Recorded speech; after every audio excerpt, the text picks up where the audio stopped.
Hello Kuwait and Philippines, hello Middle East, and hello world. Ayan po, welcome ulit dito sa ating live update. Kasama naman natin isa sa mga kasasante namin tapos dito sa ICSA. Ayan po, pwede ba tayo magpakilala ma'am sa ating manonood? Yes po, good morning po and good afternoon po sa Philippines.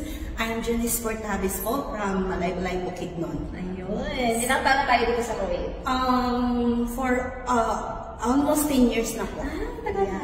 Pero sa current sa employer is 6 years. Ayun, matagal-tagal na rin tayo dito sa Kuwait. Ito ma'am, kamusta naman ang buhay OFW dito sa Kuwait? Mahirap, na masarap, na nakakalungkot. Halo-halo.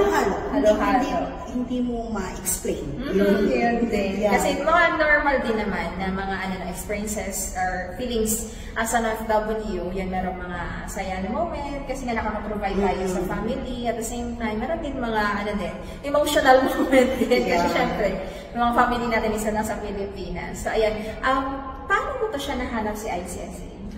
Through Facebook, ma'am, back on 2019 or 20, yes. Matagal na.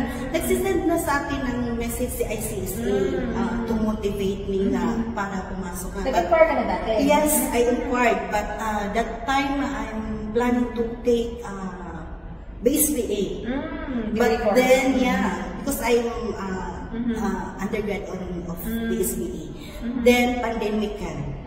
So, Iba nga na naman. Yeah. Baga hindi pa hindi pa panahon. Yes. Then to start. Yes. Sabi ko sa sarili ko, baka hindi pa talaga pwede ni Lord. So ito, ano yung nag-udyok sa'yo? Kasi nga yung first option mo is more on business administration. Ngayon is parang nag-iba ka ng path to caregiver. Ano yung nagtulak sa'yo or nag-motivate sa'yo or nag-inspire sa'yo na mag-take nitong course? Ang pinaka-ano talaga sa akin na mag-take na lang ng caregiver course is ang current job ko. I'm currently a caregiver of multiple scoliosis patient. So, sabi ko sa isip ko, why not take na lang ng course na nandun na sa sa job ko, sa field ko ngayon. Kasi sa trabaho ko ngayon, ang hirap. Mahirap siya kasi lalo na malaki na ako pero mas malaki pa yung alaga ko sa akin.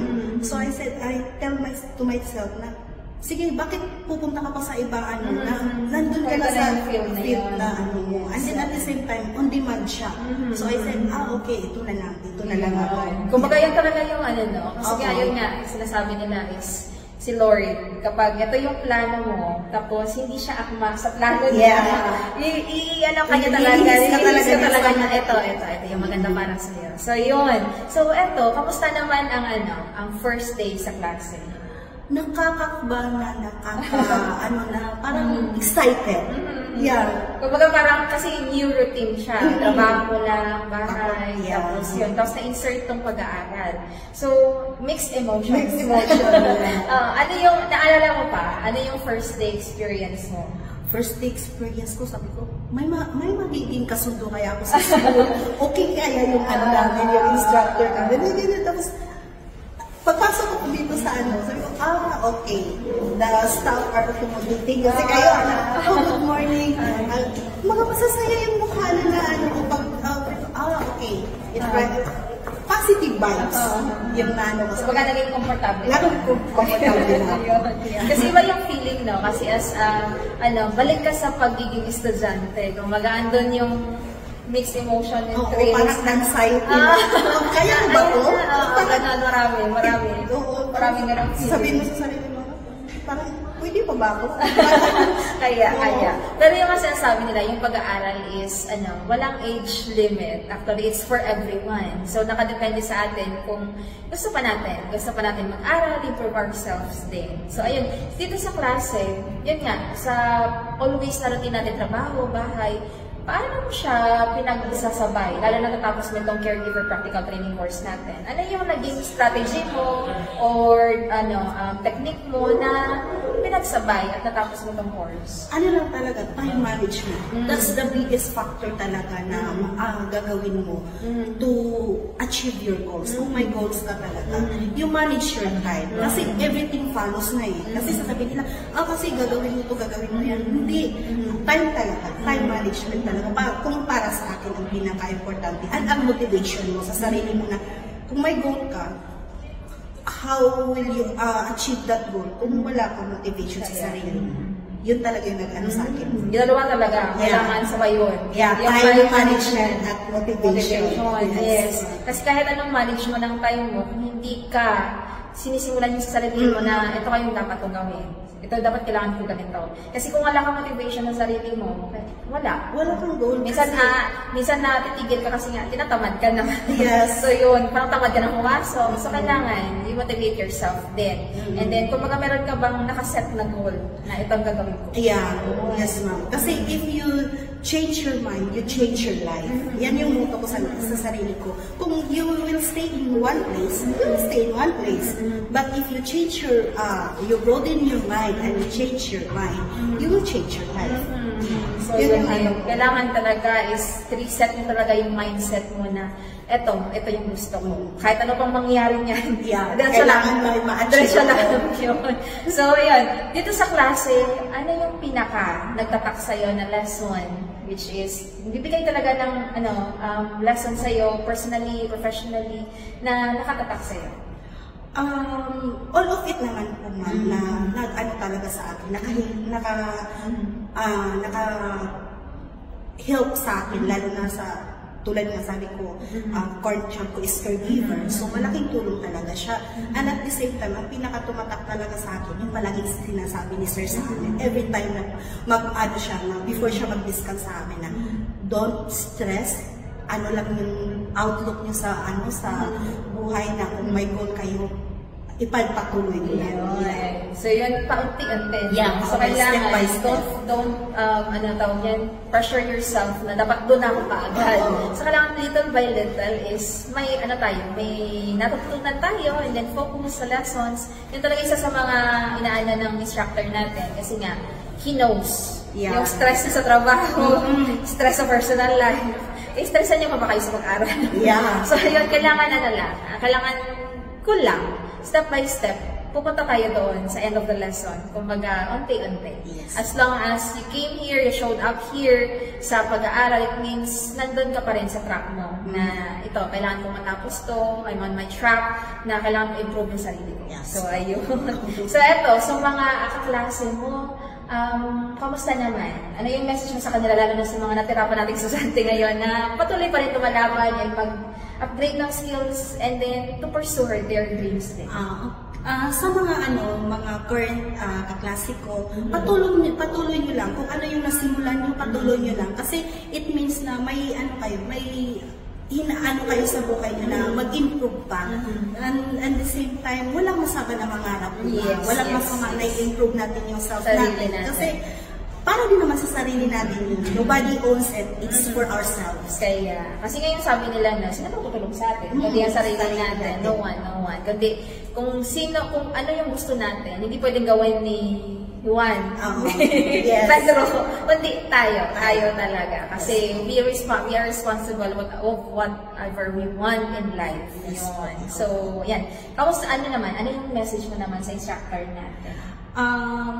For Sir Mark, sir, for the past 3 months, I'm very thankful for the knowledge and na pinano mo sa amin, you installed in all our minds sa sacrifice. Kasi minsan talaga mahirap maging instructor. Isa ka lang, marami kami. So, very thankful talaga ako sa pagiging patient mo and then for all the knowledge na talagang hanggang siguro habang buhay ko na, madadala ko. So, very thankful talaga ako, sir. Thank you very much and I hope someday soon makabalik din ako na ano ka pa rin, maging instructor ka pa rin. Ayun. Yes. Kasi nga, to hear sa mga estudyante niya yung gratefulness na babaunin nila yung mga whatever yung mga pinag-aralan nila tsaka yung lesson sa klase, iba yung feeling na nakikita yung mga estudyante niya, ay may natutunan sila sa klase ko. Oo, tsaka ma-apply nila sa trabaho. It's his tawag yan, pressure at saka honor din na nakikita yung mga estudyante nila na nag-i-improve sa klase. So, ayan. Sa naman natin, sa mga kapwa-FWs din natin, natulad mo dati. Yes. Nag-i-inquire, browse. At saka hindi pa sila nagtitake step, meron pa silang mga doubts and negative thoughts na ipatuloy mag-improve sa sarili. Ano yung message mo sa kanila as an OFW at saka as an experience din before? For my kapwa OFW na nandito sa Kuwait, kung may mga doubts kayo or may ano pa kayo na may goal kayo sa sarili niyo na gusto niyo mag-aral or to broaden your knowledge, ICSA is always open po. And then, very ano po siya, open na open po ang ICSA para i-acknowledge yung kung ano yung mga fears nyo, para ano pa kayo, i-open yung mind nyo na ito ang ano nyo, ito yung focus nyo na magiging goal nyo sa buhay. Sa buhay, yes. And then at the same time, para na rin po din yun po sa sarili nyo na hindi lahat ng oras, ganito lang yung trabaho natin, kasambahay. I'm not looking down on kasambahay because I'm also a kasambahay din. But it would motivate us to reach higher. It's not, it will not be our stepping, ICSA will be our stepping stone para tumaas naman yung ano natin sa sarili natin. Yes. So, yun, sa mga kapwa-OFWs din natin. Ito, di ma'am, no? Don't settle nga, yun nga sabi natin, don't settle for less. Kung gusto mo nang mag-improve sa sarili, panibago naman ang opportunity. Kasi yung trabaho natin ngayon, it doesn't, hindi tayo hanggang doon lang. Yes. Hindi natin alam kung ano pa yung mga kaya natin gawin, ano pa yung mga kaya mo natin abutin, kumbaga. So, hindi natin alam yun kung hindi natin susubukan. Diba? The more you have gained your skills, the more professional training that you had.